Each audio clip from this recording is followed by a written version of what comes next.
Okay, so you're just scrolling like through your feed and like bam, out of nowhere. Yeah. It's like everyone's going crazy over this sandwich. Right. It's got to be McRib season, right? Like, what even is this thing? It's actually amazing, like, how that sandwich, the McRib, I mean, it's become such Yeah. a cultural thing way beyond just some fast food item. It just shows the power of like a nostalgia, and they're really good at those limited time releases and, Yes, marketing. totally. It's like it's got this hold on us or something. Well, get ready, everyone, because today we're going on a deep dive into the one and only, the McRib. The McRib. For anyone who hasn't had how do I put it? The experience. It's not your average barbecue. I mean, heck, it's not even like real ribs. We're talking restructured pork patty, shaped like a rack of ribs, smothered in that tangy barbecue sauce, and of course, all tucked into a bun with pickles and onions. It's got a backstory that's almost as surprising as the unique taste. This iconic sandwich actually flopped when it first came out. Can you believe that? Back in 1981. Oh, yeah, that's right. McDonald's very own executive chef, Rene Arend, he was French, by the way. He created the McRib, and the idea was to, get that barbecue rib taste, but in a way that could be, mass-produced, but it just didn't really work out how they hoped. By 85, it was gone off the menu. Isn't that wild? Something that's like deemed a failure ends up becoming this, I don't know, almost mythical status. Yeah, it really shows how a little change in strategy can completely change a product's, whole thing.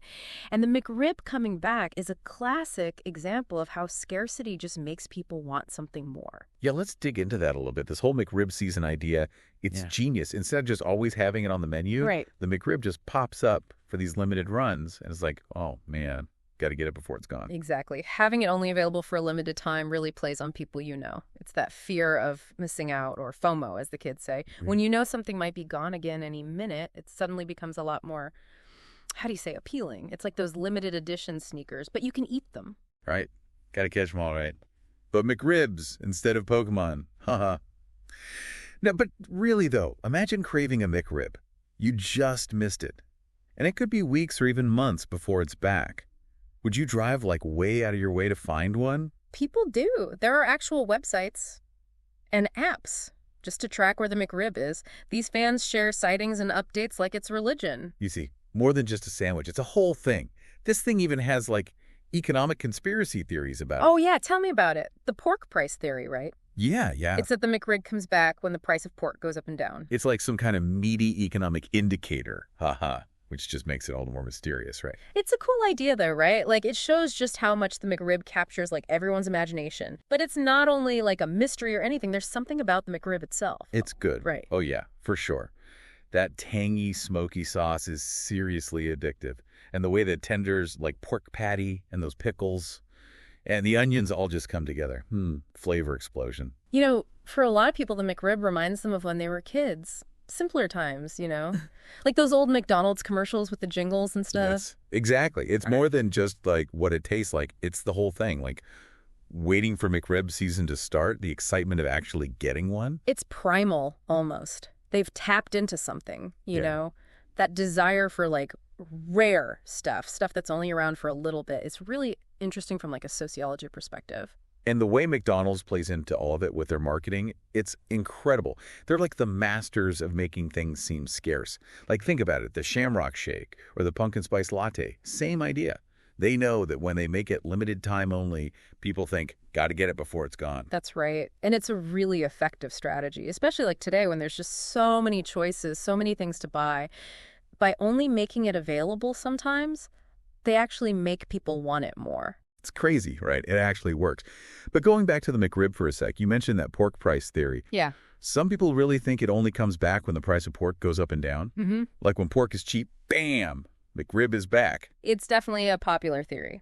And there is something kind of funny about this sandwich. What if it really is controlled by the global pork market? Right. Now, McDonald's has never actually said that pork prices are why the McRib comes and goes. Well, yeah. That would ruin it. But there are people out there who love the McRib, really love it. And they've tried to find a connection. And that's what makes it so fun. It gets people talking and debating. People even get into the economics of fast food, trying to figure it out. Yeah. It's more than just a sandwich. It's a real part of our culture. For sure. Yeah. People analyze the sauce and the buns. It's like they're trying to decode something super complex. And it just shows how much people love it. It's this weird, kind of wonderful, and strangely addicting piece of, like, American culture. It really is kind of wild when you think about it. This one sandwich, this McRib, I mean, how it gets so big? Like, everybody knows it.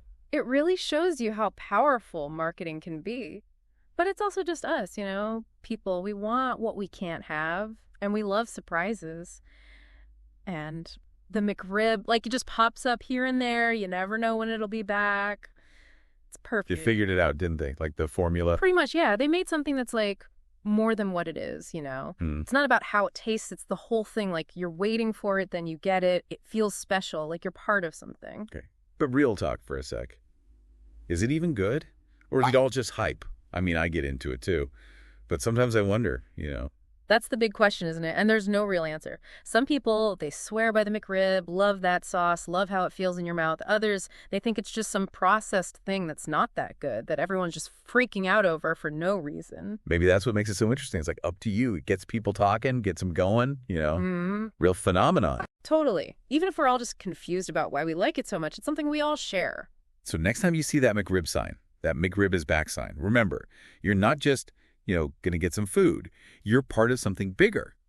This whole cultural thing, like a big marketing experiment, all about nostalgia. You're joining the McRib Club, all because you love, or just got to know what the deal is with this sandwich that's never around. And who knows?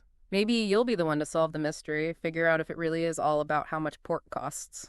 This is awesome. I learned a lot, and now I kind of want a McRib. Yeah, it gets, yeah. All right, everyone listening. Have you gotten caught up in the McRib madness? What do you think? Is it worth it? Head over to our socials. Let us know what you think. Tell us your McRib stories, whatever you got. And hey, maybe even a McRib selfie. Until next time, happy eating.